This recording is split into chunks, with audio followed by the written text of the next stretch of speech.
Due to this COVID-19, we are not able to meet each other and you are not able to come to the school and having your regular studies.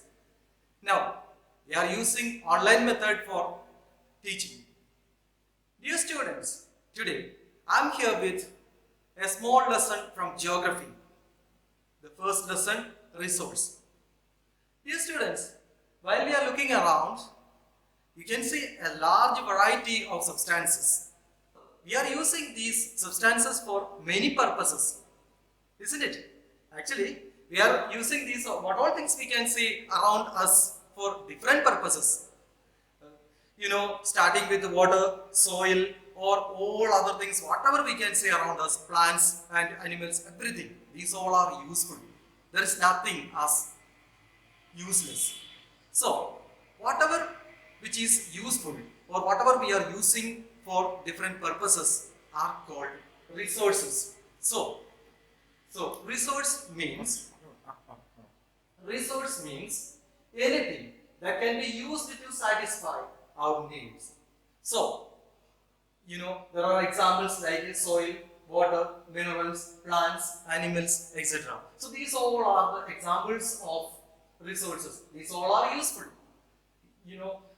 Here we can see all these are using for different purposes. Now, there are different types of resources.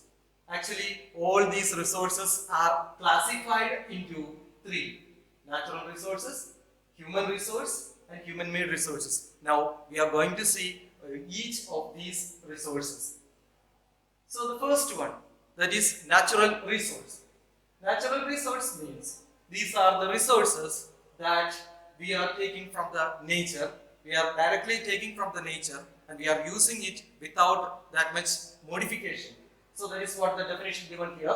Resources that are drawn from nature and used without much modification are called natural resources. See, many things we can see around us. Soil, we are not at all making any kind of modification, isn't it? We are using it. And water also we are not at all making any modification. Instead of that, we are using it directly.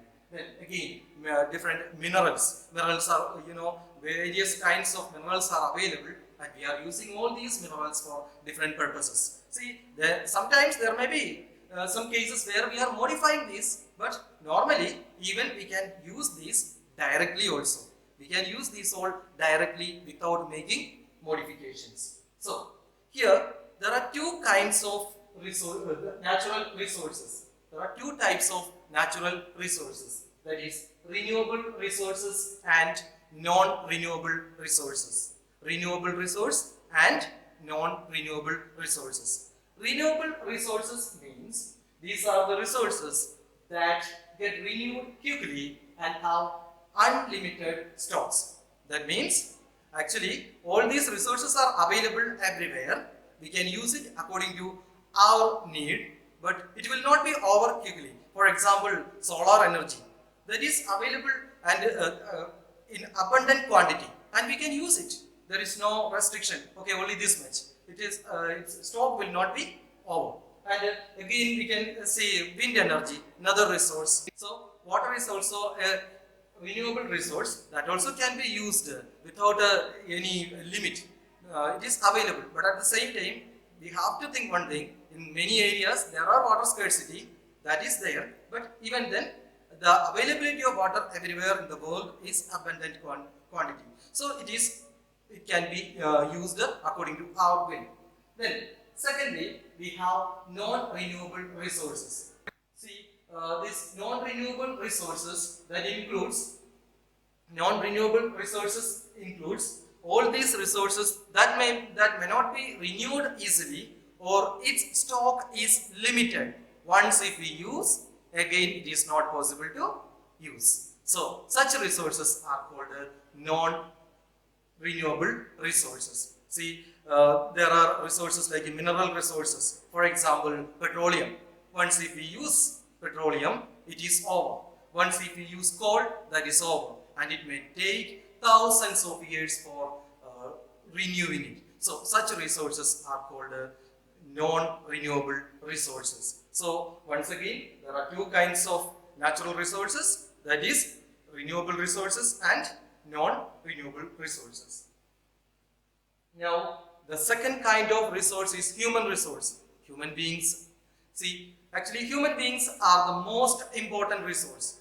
If there is no human beings, all other resources are useless.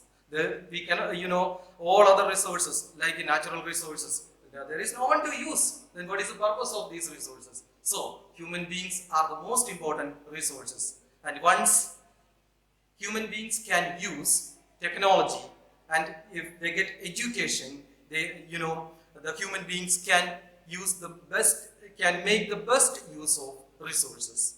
Okay, so usually it says like this: education and health helps in making people a valuable resource. Actually, when we get education, we will be able to use all other resources very well. Then, if for that, health is also a must. So, both health and education is a must to make all the human resource a better resource. Next one is human-made resource. Whatever we are making, building upon this earth is called a human-made resource.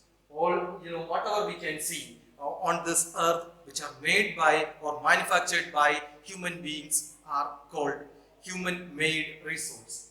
Like vehicles, bridges, buildings, etc. These all are made by us by using the natural resources available on the nature. See, if we are constructing a building, usually we need a lot of other materials. Lot of materials are needed. We used to take these all materials from the nature. Sometimes it may be directly, or sometimes we may make some modifications to the materials which are available. So whatever it is, usually we are using all these natural resources, and by using these natural resources, we are making various kinds of things, and that is called human-made resources. Now, again, we are coming to the very important point: sustainable development. See, actually, as I told earlier, lot of resources are available. Variety of resources are available. We are using it. We have the right to use all these resources. Really, we have the right to use all these resources. But at the same time, we have to think that these resources are not only for us. There are many more generations to come. If we use these all, if we have the right to use all these resources, in the same way, the same right is available. The same right is given to all other generations that to come. So we have to be very careful while we are using. Whenever we are using resources, what to do? We have to use all these resources very carefully. We can use according to our need, and we have to think about the future generation. We have to preserve these all for the future generations, because all the past generations, they preserve these all for us. Now it is the duty of us to preserve these all for the future generation. So dear students, always we have to be very careful while we are using all these resources, because these resources should be preserved for the coming generation also. I think you get this point. With this, I'm going to wind up this class. Thank you. Have a nice day.